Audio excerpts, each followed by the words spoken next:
બાલાજી હોસ્પિટલમાં દર્દીના મોત બાદ પરિવારે લગાવેલ ગંભીર આક્ષેપ વચ્ચે હવે ડોક્ટર કવિતા લાધાણીએ પોતે મીડિયા સમક્ષ આવ્યા છે. દર્દીના અવસાન અંગે ઊંડું દુઃખ વ્યક્ત કરવાની સાથે ડોક્ટરે પરિવારના આક્ષેપો સામે પોતાનો પક્ષ મૂક્યો છે. તારીખ 27થી લઈને દર્દીની સ્થિતિ અને ઓલમોસ્ટ હોસ્પિટલના બિલ સુધીના તમામ મુદ્દે ડોક્ટરે શું ખુલાસો કર્યો, આવો જોઈએ આ ખાસ રિપોર્ટ. બાલાજી હોસ્પિટલમાં દર્દીના મોત બાદ પરિવારના નવા આક્ષેપોને પગલે વિવાદ ઘેરો બન્યો છે.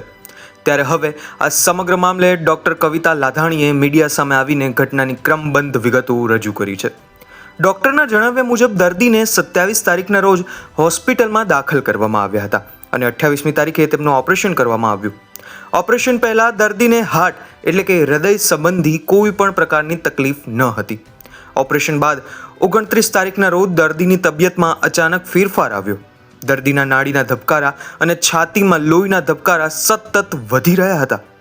પરિસ્થિતિ ગંભીર બનતા જ હોસ્પિટલ તંત્ર દ્વારા દર્દીના સગા સંબંધીઓને બોલાવીને તુરંત જ બીજા ડૉક્ટરની સલાહ લેવા માટે જણાવી દેવામાં આવ્યું હતું.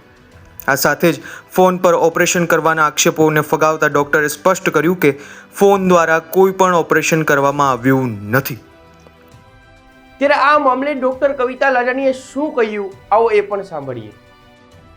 આપણે એક દર્દી દાખલ થયેલા હતા 27 તારીખના રોજ, ડિમ્પલબેન ધર્મેન્દ્રભાઈ પોબારુ, કે જેમને માસિકની તકલીફ હતી. એને પહેલા એક વખત બતાવવા આવેલા મહિના દિવસ પહેલા. એ સેમ પ્રોબ્લેમ માટે આપણે મેડિકેશન્સ ને બધું આપેલું હતું. પણ પેશન્ટને કમ્પ્લેનમાં રિલીવ ના થયું ને પેશન્ટ એક બે જગ્યાએ બતાવીને બી આવે. એટલે પેશન્ટને આપણે સમજાવેલું કે ભાઈ આવી રીતે છે, બરાબર, તકલીફમાં રાહત નથી થતી, તો એનો લાસ્ટ ઓપ્શન આપણે ઓપરેશન કરવાનું થશે, બરાબર. ને ઓપરેશન મતલબ બીજી જગ્યાએ જ્યાં ગયા હતા ત્યાં બી એવી જ રીતે સમજાવ્યું હતું. 27 તારીખના સાંજના પેશન્ટ દાખલ થયું, 28 તારીખે આપણે ઓપરેશન કરેલું. દર્દીને આપણે કન્સેન્ટના ભાગરૂપે બધું સમજાવેલું કે શું છે, શું ઓપરેશન છે, કેવી રીતે કરવાનું છે, શું શું જરૂર પડી શકે, બરાબર. ઓપરેશન 28 તારીખે કર્યું આપણે. ઓપરેશન પછી બી સગાને બધું સમજાવેલું કે ભાઈ આવી રીતે છે ઓપરેશન પછી, બરાબર. ઓપરેશન પછી દર્દીને સ્ટેબલ હતું એટલે આપણે એમને વોર્ડમાં શિફ્ટ કર્યું. વોર્ડમાં બી આપણે 2 વખત રાઉન્ડ લેવા ગયા, ત્યારે બી પેશન્ટ જોયું, પેશન્ટ કોન્શિયસ જ હતું ને એકદમ વાઇટલી સ્ટેબલ હતું. બીજે દિવસે એટલે કે 29 તારીખે અચાનક જ સવારે એમને શ્વાસ લેવામાં તકલીફ થઈ અને નાડીના ધબકારા વધવા માંડ્યા. થોડું વોમિટિંગ જેવું થયું એટલે આપણે તરત જ સ્ટાફે મને જેમ જાણ કરી એટલે તાત્કાલિક આપણે ઉપર ગયા. જોયું તો નાડીના ધબકારા વધારે હતા એટલે તરત જ આપણે ફિઝિશિયનને ઇન્ફોર્મ કર્યું. ફિઝિશિયને જોયું અને કીધું કે ભાઈ આમાં થોડુંક મતલબ કહેવાય કે થોડું કોમ્પ્લિકેશન જેવું છે. આમાં આપણને એવું લાગે છે કે લોહીનો ગઠ્ઠો ક્યાંક છાતીમાં ફસાઈ ગયો છે, એટલે કે છાતીની જે લોહીની નળીઓ હોય એમાં. એટલે આપણે આપણા તરફથી થાય એટલી ટ્રાય કરી છે, જો જરૂર લાગશે તો આપણે કાર્ડિયોલોજિસ્ટને બતાવવાનું થશે, બરાબર. આવી રીતે બધું સગાને સમજાવ્યું, આપણા તરફથી પેશન્ટને સ્ટેબલ કરી અને તો બી જોયું કે પેશન્ટ થોડું વધારે ડિટેરેબેટ થાય છે, આપણે કાર્ડિયોલોજિસ્ટમાં શિફ્ટ કરવું જ પડશે. એટલે બને એટલું જલ્દી સગાને સમજાવી, બરાબર, કન્સેન્ટ લઈ અને પછી આપણે કાર્ડિયોલોજિસ્ટમાં શિફ્ટ કરવું છે. આક્ષેપ છે તમારી પર કે ઓલિમ્પસ હોસ્પિટલમાં ખસેડવામાં આવ્યા હતી અને તેનું વિલય બાલાજી હોસ્પિટલે કર્યું, એવું શા માટે? એવું નથી. આપણે જ્યારે પેશન્ટને કન્ડિશન ક્રિટિકલ થઈ ત્યારે આપણે પેશન્ટના સગાને સમજાવ્યું હતું કે ભાઈ આવી રીતે થયું છે. એટલે સગા એકદમ હેપ થઈ ગયા કે એક તો પેશન્ટની કન્ડિશન ક્રિટિકલ પ્લસ આવી રીતે બીજી હોસ્પિટલમાં પ્રાઇવેટમાં ફાઇનાન્શિયલી અફોર્ડેબલ છે કે નહીં. એટલે અમે સગાને માનવતા રૂપે એવી રીતે સમજાવ્યું હતું કે અત્યારે આપણે પેશન્ટને પ્રાયોરિટાઇઝ આપી, બરાબર, પૈસાનું આપણે આપણી રીતે પાછળથી જોશું, જે બી હોય આપણે ડૉક્ટરને ભલામણ કરશું, બાકી આપણે બીજી કંઈ વાત કરેલી નથી.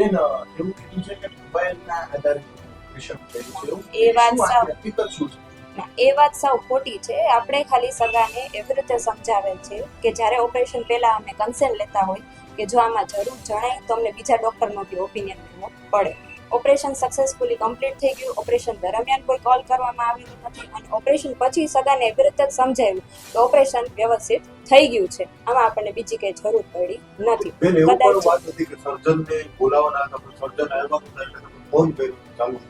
એવું કંઈ નથી. એ કદાચ સગાને પેલું મિસઅન્ડરસ્ટેન્ડિંગ થઈ ગઈ હશે કે આવી રીતે અમને કીધું તું ને બોલાવ્યા કે છે, તો હવે કેવી રીતે એ લોકો ઇન્ટરપ્રેટ કરવું આપણને ખબર નથી. અમે તમને સમજાવ્યું એવી જ રીતે કે સગાને આપણે કન્સેન્ટના ભાગરૂપે પેલા સમજાવેલા છે અને ઈ ઓન પેપર અમે રિટર્ન બી લખેલું છે કે જે અમે પોલીસને હેન્ડઓવર કર્યું છે.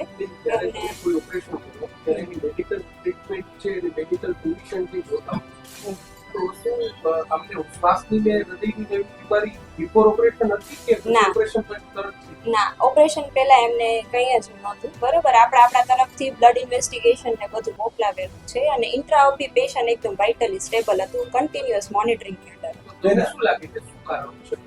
એટલે આ તો છે ને બહુ કોમન, મતલબ રેરલી કન્ડિશન કહેવાય કે જે કોમન પીપલમાં બી થઈ શકે છે. એટલે આ અનપ્રેડિક્ટેબલ છે. આપણાથી એટલી જલ્દી ડાયગ્નોઝ થઈ ગયું ને આપણાથી એઝ અર્લી એઝ પોસિબલ આપણે ટ્રીટમેન્ટ કરી, આપણાથી બચાવવાના મેક્સિમમ આપણે ટ્રાય કરી કે જે થઈ શકે આપણે મેક્સિમમ આપણે કરી. ઓલમ્પસ હોસ્પિટલ બિલ આપે થયેલું છે? ના, અમે નથી ભરેલું. બાલાજી હોસ્પિટલ વેરું ના. પરિવારનું છે. ના ના, હજી ઈ બિલ પેન્ડિંગ જ બોલે છે. ઈ બિલ પેન્ડિંગ જ બોલે છે. અમારા તરફથી એક રૂપિયો પણ ઓલિમ્પસ હોસ્પિટલને આપવામાં આવ્યો. એનેસ્થેસિયાનો ઓવરડોઝ હતો. ના, એવું કાંઈ જ નથી. પરિવારને પણ આપે બેન, છે. પરિવારે એવું કાંઈ એક્સેપ્ટ કરે છે કે ઓપરેશન થઈ ગયું એ પછી તમારી જવાબદારી છે કે સાર સંભાળ લેવી જોઈએ, એના બદલે નર્સ છે તે ટ્રીટમેન્ટ આપતા ના. હતા. એવું નથી. આપણે જ્યારે પેશન્ટને વોર્ડમાં શિફ્ટ કર્યું, ઓપરેશન દરમિયાન જે ઓપરેશન પતી ગયું, દર્દી એકદમ ભાનમાં આવી ગયું, ત્યારે બી મેં દર્દીને જોયેલ છે. એના પછી આપણે એને વોર્ડમાં શિફ્ટ કર્યું, તરત જ ઓપરેશન પછી થોડા ટાઈમમાં શિફ્ટ થઈ ગયા પછી બી મેં જોયેલ છે. અને અમારી સાથે ટીમમાં મેડિકલ ઓફિસર સ્ટાફ બધા, એટલે અમે એમને કન્ટિન્યુઅસ મોનિટરિંગ માટે કહેતા કે જે કોઈ પણ ઓપરેશન પછી જે આપણે કન્ટિન્યુઅસ મોનિટરિંગ કરવી એના ભાગરૂપે કહેતા. અને ઓપરેશન પછી 2 થી 3 વખત દર્દી મેં જોયેલ છે. આગળ પાસે પહોંચી નીતિવ બેનનું શું છે જે મેડિકલની ભાષામાં કઈ રીતે શું કયા કારણે એટલે એ રીઝન તો આપણે ના કહી શકીએ, તો પીએમ રિપોર્ટ ને બધું આવે એના પછી જ કહી શકીએ. અમે ખાલી એક સસ્પેક્ટ કરી શકીએ કે આ રીઝન હોઈ શકે, અમે કન્ફર્મ ના આપી શકીએ કે શું હોઈ શકે. બેન, આ ગર્ભાશયની ઓપરેશન સામાન્ય ઓપરેશન કહેવાય. દર્દીની જાણકારી એ વસ્તુ ના, એટલે આ ગર્ભાશયની ઓપરેશન, કોથળીનું ઓપરેશન છે બહુ કોમનલી થતું હોય છે, પણ એમને જે વસ્તુ થઈ છે ને એ રેરેસ્ટમાં રેસ્ટ. એટલે આપણે જે ઓપરેશન કરેલું ને એનું 0.5 થી 0.9% ચાન્સીસ છે કે એમાં કોમ્પ્લિકેશન. ના, ઓપરેશનની કોઈ જ એરર તમારી ખબર કારણ શું? હવે દર્દીને સદાય કેવી રીતે સમજવું છે આપણે તો કાંઈ ના કરી શકીએ. આપણે આપણા તરફથી બેસ્ટ આપેલું છે. એઝ અ પ્રોસિજરના પહેલા બી વ્યવસ્થિત સમજાવેલું છે પૂરી procedure. છે ને જે તો હકીકત છે ને એના માટે આપણને દુઃખ છે, પણ આપણે એના કારણભૂત નથી બન્યા. બરોબર, દર્દીની બધાની તાસીર અલગ અલગ હોય. બરોબર, કોનું બોડી કેવી રીતે રિસ્પોન્ડ કરે છે આપણને નથી ખબર. પોલીસ ફરિયાદ કરવામાં આવી છે. અત્યારે તમે તૈયાર છો? તમારી પર આક્ષેપ લાગ્યા છે, જો ગુનો સાબિત થશે તો જેલ ભોગવવા તૈયાર છો? એટલે આપણે જે બી છે આપણે પોલીસને હેન્ડઓવર કરી દીધું છે. આગળ કોર્ટ ને પોલીસ વાળા નક્કી કરશે. આપણે આપણા તરફથી ખોટા નથી. આપણે બધા ડોક્યુમેન્ટેશન થી લઈને બધું આપણે તમે hand over કેમ કરી દીધું દર્દીની છે. તાસીર ઉપર જ તમે તો પરિણામ બનાવી રિપોર્ટ કરો.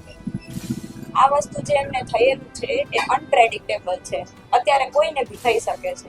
બરાબર, એના કોઈ એવું, મતલબ આપણા તરફથી જ આપણા પ્રિય બધા ઇન્વેસ્ટિગેશન બધું કરેલું છે ને એમાં બધું બરોબર ઓપરેશન પહેલા શું પ્રોસિજર હોય છે? ઓપરેશન પહેલા શું પ્રોસિજર શું હોય છે? કઈ રીતે આખું તપાસ કરવી? ઓપરેશન પહેલા આપણે શું કરતા હોય છે કે જનરલી કોઈ બી દર્દી આવે પહેલા દર્દીને શું તકલીફ છે, આ તે વોટેવર જે બી છે કે આપણે પેશન્ટ ઓપરેશન નક્કી કરવાનું છે. પહેલા પેશન્ટના બધા બ્લડ ઇન્વેસ્ટિગેશન્સ જે આપણે પ્રી ઓપ બધા કરાવવાના હોય છે, પેશન્ટની કન્સેન્ટ લેવાનું હોય છે. પછી કેવા ટાઈપનું ઓપરેશન હોય એવી રીતે આપણે કરતા હોય. સપોઝ દૂરબીનથી ઓપરેશન ને બધું હોય તો પેશન્ટને ખાવા પીવાની ને જે જરૂરી સલાહ હોય એ બધું દર્દીને આપતા હોય છે. બ્લડની તમે વાત કરી તો બ્લડના ગાંઠવા તે વખતે ક્યારે નથી ખબર? એ બ્લડના ગાંઠની, બ્લડના એટલે કે હિમોગ્લોબિન એ બધું જોવાનું હોય. એ બધા રિપોર્ટ્સ એમના થયેલા છે. અમુક રિપોર્ટો એને બારે બી કરાવેલા છે અને એ રિપોર્ટો નોર્મલ હોય તો જ આપણે કરતા. ના, ઓલિમ્પસ હોસ્પિટલના બિલ અંગે ચાલી રહેલી ચર્ચા પર ડૉક્ટરે ખુલાસો પણ કર્યો છે કે ઓલિમ્પસ હોસ્પિટલમાં તેમની તરફથી કોઈ બિલ ભરવામાં આવ્યું નથી અને ત્યાંનું બિલ હજુ પણ બાકી છે. ડૉક્ટરે ઉમેર્યું હતું કે દર્દીને બચાવવાના તમામ પ્રયાસો કરાયા હતા અને તેમના મોતથી હોસ્પિટલ પરિવારને પણ ભારે દુઃખ છે. એક તરફ પરિવારના ગંભીર આક્ષેપો છે તો બીજી તરફ ડોક્ટર કવિતા લાધાણીએ મીડિયા સમક્ષ આવીને તમામ તબીબ વિગતો સાથે પોતાની સફાઈ આપી છે. ત્યારે હવે આ મામલે આગળ શું વળાંક આવે છે તે જોવું રહ્યું. આવા જ સમાચાર જોવા માટે જોતા રહેજો ક્ષેત્ર સમર્પણ ન્યૂઝ. નમસ્કાર.